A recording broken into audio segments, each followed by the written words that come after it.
Coucou les Malinous. Je ne sais pas si vous avez vu ou si j'ai publié la vidéo, j'ai pas fini un livre sur celui-ci, où je vous disais, excusez la coupe de cheveux, je sors de la douche. Il commence à être un peu plus sec, mais c'est pas foufou non plus. Aujourd'hui, je vais vous parler de 3 livres. 3 livres assez différents, quand même. Le premier des 3 que j'ai lu, c'est celui d'Aurélie Valognes aux éditions Fayard, qui s'appelle Le tourbillon de la vie. Aurélie Valognes utilise souvent comme ça des titres qui rappellent des chansons, des comptines, des choses comme ça. Ici, dans Le tourbillon de la vie, nous avons Arthur, qui est un vieux monsieur, un grand-père d'ailleurs, ancien acteur, beaucoup de théâtre et un peu de cinéma, qui était assez connu à l'époque, et Louis, son petit-fils, qui a 8 ans, je crois. Et il se trouve que Arthur ne s'entend pas bien avec sa fille, la maman de Louis, mais il a quand même réussi à avoir Louis pendant les grandes vacances d'été, et il s'en réjouit, parce qu'il ne le voyait pas beaucoup. Donc Arthur et Louis passent leur été ensemble. Tout ne se passe pas aussi bien qu'on pourrait le penser, pas parce qu'ils ne s'entendent pas bien, au contraire, ils s'entendent assez bien, mais parce que Arthur, le grand-père, a la maladie d'Alzheimer, Louis s'en aperçoit et tente de protéger son grand-père. Voilà, donc Arthur se perd, par exemple, enfin, il oublie des choses.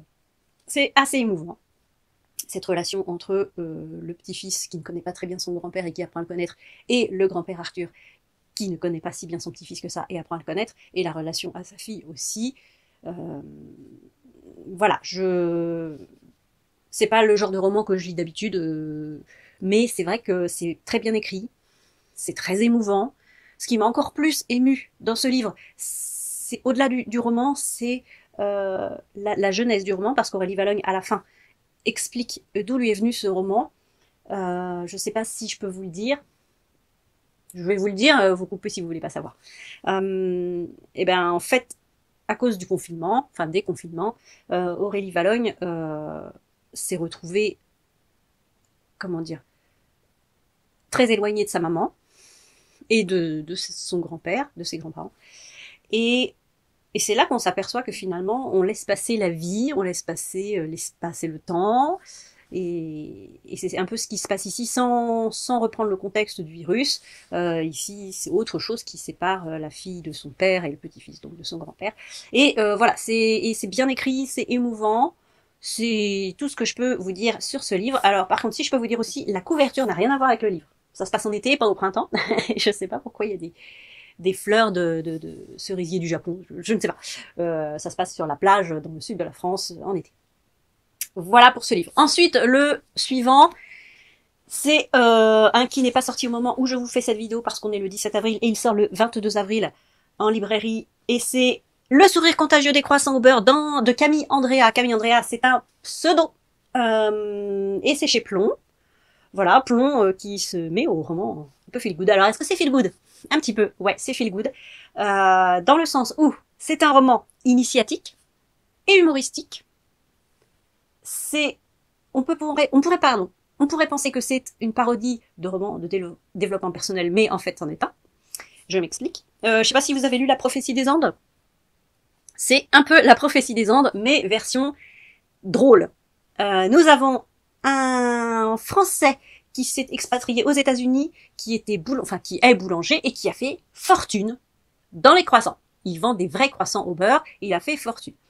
Ce mec, c'est le seul point noir du roman pour moi. Je l'ai pas aimé du tout, mais je pense que c'est fait exprès.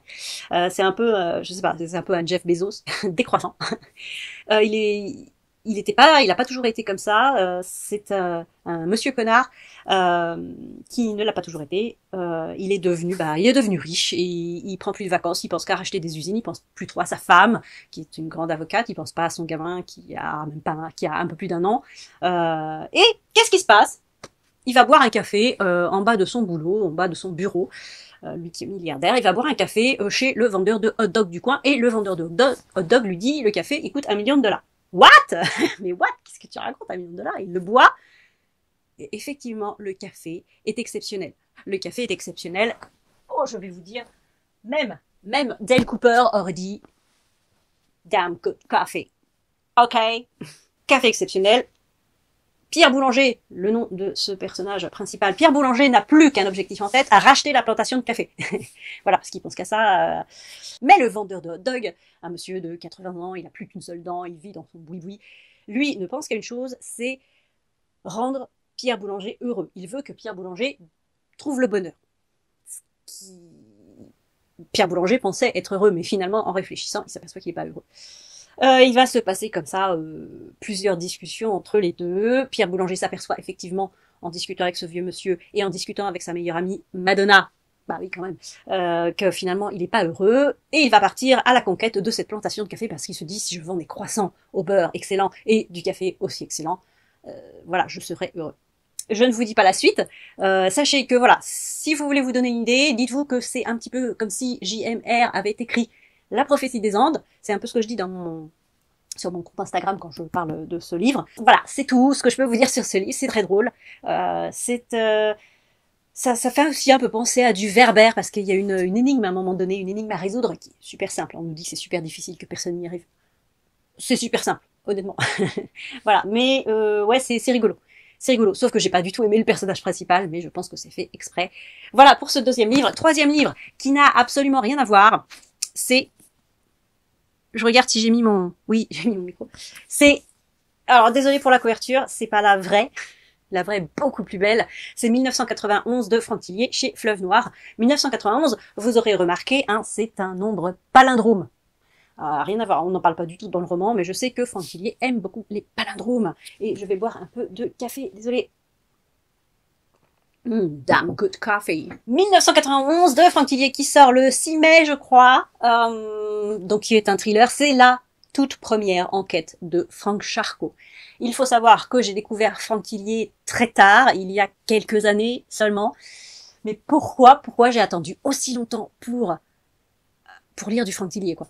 Et donc, je savais qu'il y avait toute une série de romans avec Charcot, Franck Charcot, mais je n'ai pas voulu les lire un peu au hasard. Je voulais lire de la première à la dernière enquête, enfin dans l'ordre chronologique.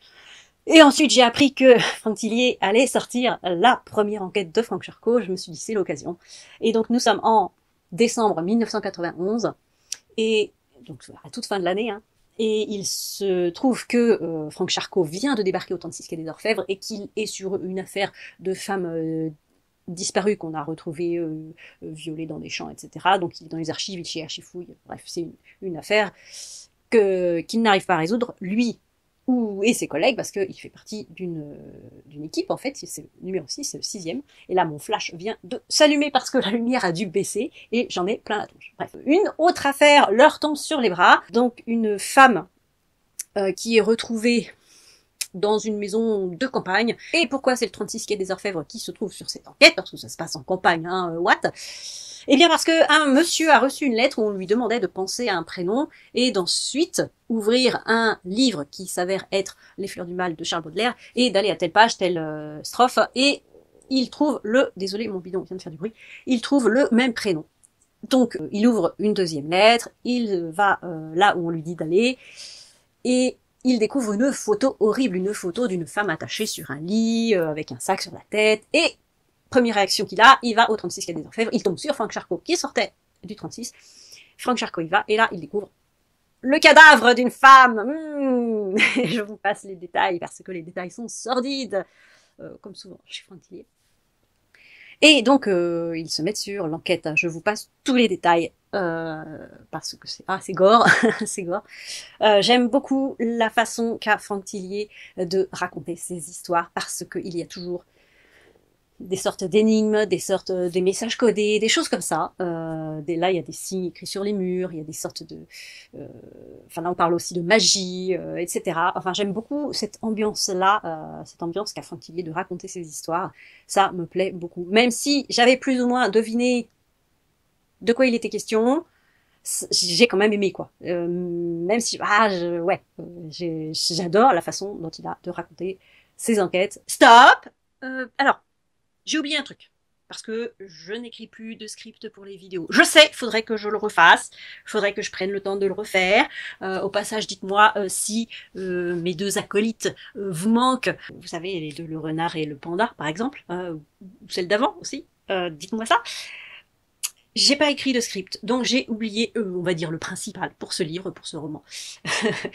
C'est que, comme le titre l'indique, ça se passe en 1991, et en 1991, pour celles et ceux qui étaient nés et qui étaient assez grands et assez grandes, eh bien, il n'y avait pas Internet, il n'y avait pas de GPS, on n'avait pas de téléphone portable, de smartphone, des tas de petites choses comme ça, ce qui en fait une enquête à l'ancienne. Et quand on a connu cette période, ça nous replonge dedans, c'est un petit peu nostalgique, on va dire, et on s'aperçoit que eh ben, la technologie a vachement évolué en 30 ans. Et effectivement, on se dit, bah oui, s'ils avaient eu Internet, ça aurait été plus simple, même un simple ordinateur. Alors oui, il y avait des ordinateurs en 1991, mais apparemment, c'était peut-être pas encore trop la norme au 36 qu'elle désormais. S'il avait le GPS, eh ben, ça serait plus simple. S'il avait un téléphone portable, il n'aurait pas besoin, ou elle n'aurait pas besoin d'aller trouver une cabine.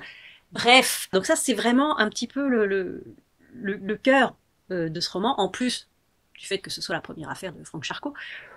Mais voilà, ça donne un petit grain de sel, parce que un petit, et même un grain de sable, parce qu'on graisse, nous on dit ah non mais c'est pas possible, comment ils faisaient à l'époque.